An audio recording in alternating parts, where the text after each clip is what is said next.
sujet de la nomination d'Amélie de Montchalin. Ça continue, la polémique continue. Écoutez cette passe d'armes tout à l'heure à l'Assemblée nationale entre Antoine Valentin, député UDR de Haute-Savoie, et Maude Brejon, la porte-parole du gouvernement. J'aimerais vous questionner sur la politique de recyclage et de réemploi au sein des arcanes du pouvoir macroniste. S'il y a 9 ans, le président de la République a été élu le plus jeune président de la Ve République, c'est car les Français désiraient un profond renouvellement de méthode. Ils auront à la place en même temps le pire de l'ancien monde, celui qui a conduit à la nomination de Jack Lang, et le pire de la République des copains qui vient désormais de nommer Madame de Montchalin. Le bilan est sans déchets et nos collègues écologistes ne peuvent qu'applaudir. Parler de responsables politiques, de quelque parti qu'il soit, en utilisant les mots de recyclage et de déchets, monsieur, vous devriez avoir honte. Quand je vois le zèle qui est le vôtre à répondre avec hargne, je ne doute pas que vous qui êtes pourtant une grande serviteuse de l'État, vous ne manquerez pas d'être prochainement récompensée par une nomination. Ça va quand même assez loin en fait cette polémique, je trouve. Oui, mais c'est justifié. Pardonnez-moi, mais c'est vraiment justifié. C'est vrai qu'Emmanuel Macron avait dit... Il avait renvoyé les vieux partis, les dirigeants installés à leur turpitude en expliquant que c'était effectivement des politiques qui se répartissaient les postes.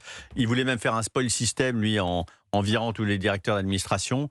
Et il fait exactement l'inverse. Donc évidemment que c'est condamnable. Et je dirais même que de la part d'Emmanuel Macron, je me demande au fond si c'est pas de la provocation.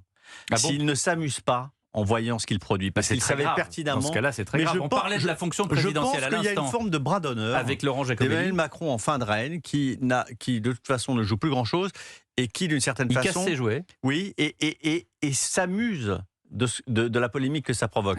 Mais je trouve que c'est une faute majeure.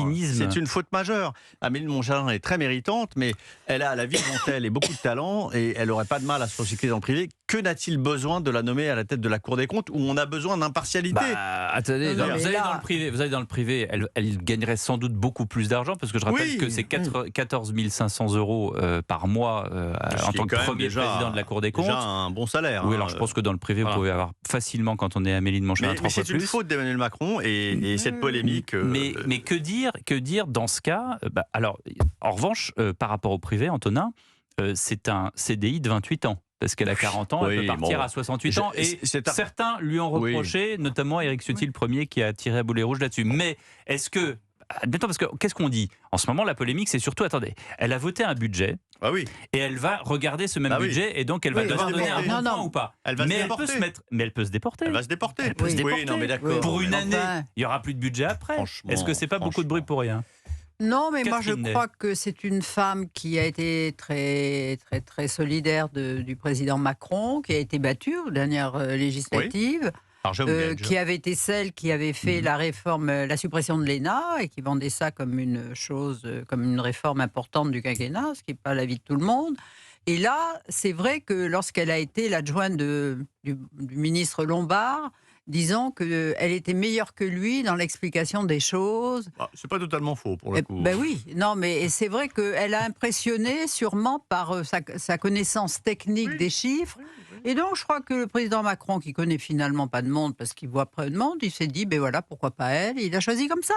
Et je veux dire, on l'a peut-être aidé à choisir, c'est-à-dire que peut-être qu'elle lui a demandé. Non, sur les nominations, sûrement pas. Elle lui a demandé. Vous êtes très indulgente. Moi, je crois qu'il l'a fait avec conviction et en sachant pertinemment ce que ça allait provoquer, mais dans une forme de... Oui, mais c'est comme quand il a choisi, il a demandé à Bruno Le Maire, qui était le représentant de la dérive de la dette. C'est la même chose. Ben oui, c'est la même chose. Et après, on s'est aperçu que c'était complètement... Non, mais c'est le même principe. La colère de le corps du moment du remaniement, c'est quand même, je veux dire, faire revenir Bruno Le Maire au gouvernement, c'est quoi si ce n'est un bras d'honneur, d'une certaine façon, à l'opinion publique? Donc Emmanuel Macron, en fait, ça l'amuse.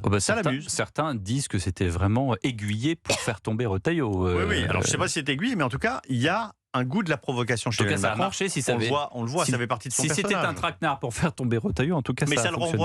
Ça le renvoie quand même à tout ce qu'il pensait remplacer. Et ben non, il est comme les autres. Il est même pire que les